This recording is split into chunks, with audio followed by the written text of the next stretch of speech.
श्रोते हो नमस्ते. आपल्या सर्वांना शुभ दिवस.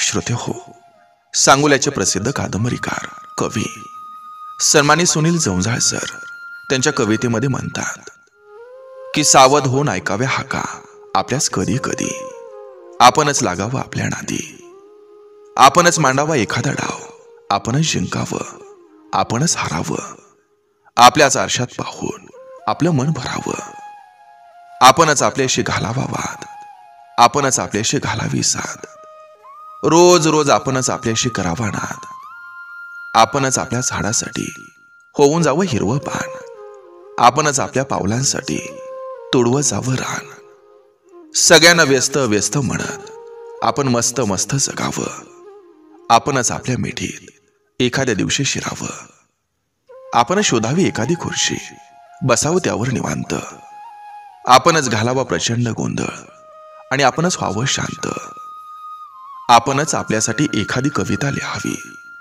आपणच आपल्या सावलीला गच्च कवेत घ्यावी, आपणच शोधावं आपलं आकाश, आपणच निर्माण करावा आपल्यात प्रकाश, आपणच ऊर फुटेपर्यंत पळावं, आपणच चालावं सावकाश, आपणच मारावी थाप आपल्या पाठीवर, आपणच घ्यावी एखादी डुलकी आपल्या मांडीवर. लक्षात ठेवा, आपला श्वास थांबला की आपलं जग थांबतं आणि मग आठवणींच्या हिंदोळ्यावर सारं विश्व लोंबतं. म्हणून एकदा भिंतीवरती लटकलेल्या फोटोत आपणच आपल्याला बघून घ्यावं, आपली टिकटिक थांबण्यापूर्वी आपणच आपल्यासाठी जगून घ्यावं. नक्की विचार करा. चला, आजही आपल्यासाठी सुंदर विचारांची ही शिदोरी, ही मालिका अशीच पुढे घेऊन आलोय. चला करूया सुरुवात सुंदर विचारांना, सुंदर सुविचारांना. समज हा साखरेप्रमाणे तर गैरसमज हा मिठाप्रमाणे असतो. जीवनाच्या दुधात काय टाकावं हे ज्याचं त्यानं ठरवावं. कुणीतरी कुणाबद्दल काही सांगितलं तेच खरं असं कधी मानू नका.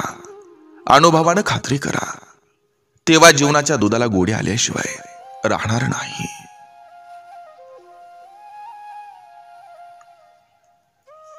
जेवढा एकट्यानं संघर्ष कराल तेवढं ताकदवान राहाल. अजिबात कोणाच्या भरवशावर बसू नका. स्वतःची ढाल स्वतः व्हा आणि स्वतःच्या जोरावर तुमचं अस्तित्व उभं करा.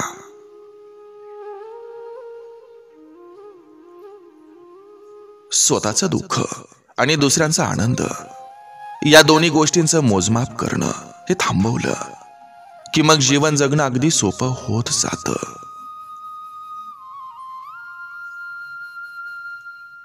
श्रीमंत गरीबाच्या घरात जेवला की चर्चा होते, पण गरीब श्रीमंताच्या घरात जेवला की अन्नदान होतं. एखादा माणूस नेहमी आनंदी असतो, पण तो त्याच्या आयुष्यात सगळं काही योग्य आहे म्हणून नाही, तर त्याच्या आयुष्यातील सगळ्या गोष्टींकडे तो पाहण्याचा दृष्टिकोन योग्य असल्यामुळं. नवरा बायकोच्या भांडणाचा फायदा घ्यायला बरीच लोक टपून बसलेली असतात. त्यामुळं कधीच नवरा बायकोनं आपल्या भांडणाचा तमाशा करू नये.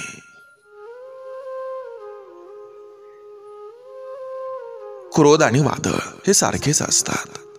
दोन्हीही शांत झाल्यावर कळतं किती आणि कोणतं नुकसान झाले. संयमानं केलेला एक चांगला विचार अनेक वाईट विचारांना नाहीसा करतो. आनंद हा सारखाच असतो, पण त्याला शोधण्याचा मार्ग वेगवेगळा असतात.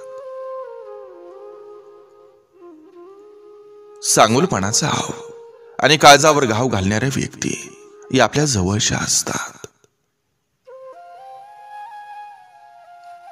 प्रेमात सगळेच लोक पागल असतात, पण एकाच व्यक्तीसाठी पागल होणं हे प्रत्येकाला नाही जमत. स्वतःचं वेगळेपण हे सिद्ध करा, कारण कॉपी करणाऱ्यांची इतिहास नोंद ठेवत नाही.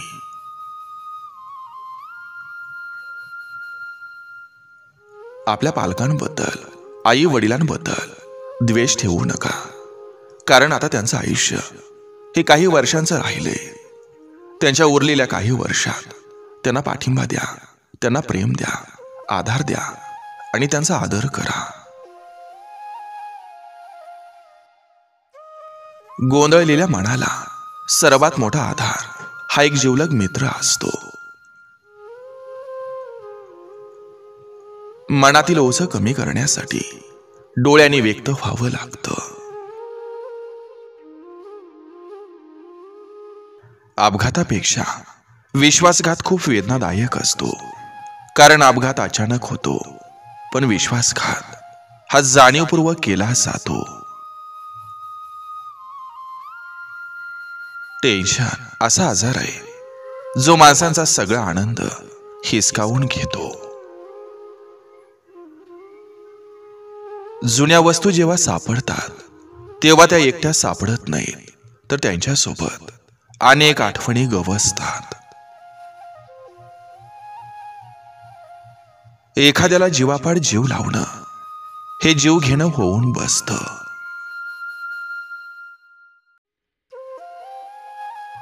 रक्ताची माणसं फक्त तमाशा बघायच्या कामाशी असतात. संकटात दाहून तर मानलेली नातीच येतात. कष्टाविना मिळालं की अहंकार निर्माण होतो, आणि कष्टानं मिळवलं की जाणीव निर्माण होते. ज्ञान असेल तर गर्व नसतो, आणि गर्व असेल तर ज्ञान नसतं. ज्यावेळी आपण एखाद्याचा अपमान करत असतो त्यावेळी आपण आपला आदर गमावून बसतो. नात्याच्या पावसात खूप जपून चालावं लागतं, कारण त्याचा रेनकोट बाजारात मिळत नसतो. पुस्तकं स्वतः गप्प राहतात, पण ज्यांनी ज्यांनी वाचली त्यांना बोलायला शिकवतात. मनातल्या अनमोल भावना या मनातच राहिल्या तरी चालतील, पण चुकीच्या व्यक्तीसमोर त्या व्यक्त करून त्यांना कवडीमोल करू नका. काही लोकांचं गुण हे लवकर कळत नाहीत, उधळलं की कळतात. जीवनातील काही पराभव हे विजयापेक्षा अधिक श्रेष्ठ असतात.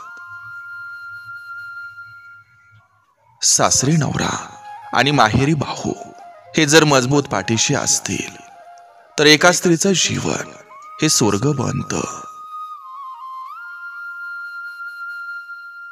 जगण्याच्या स्पर्धेत हे शिकायचं असतं की जिंकलात तर आवरता आलं पाहिजे, आणि हारलात तर सावरता आलं पाहिजे.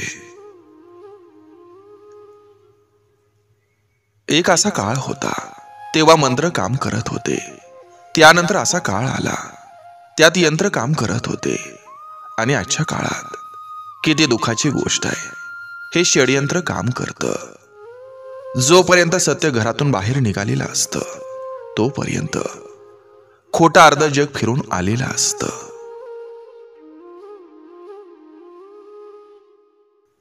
जो नवरा आपल्या बायका पोरांना खुश ठेवण्यासाठी आतोनात प्रयत्न करत असतो त्या व्यक्तीला आपल्या कुटुंबाचं खरं प्रेम तर मिळतंच, पण त्याचबरोबर देवाची कृपाही त्या व्यक्तीवर होत असते.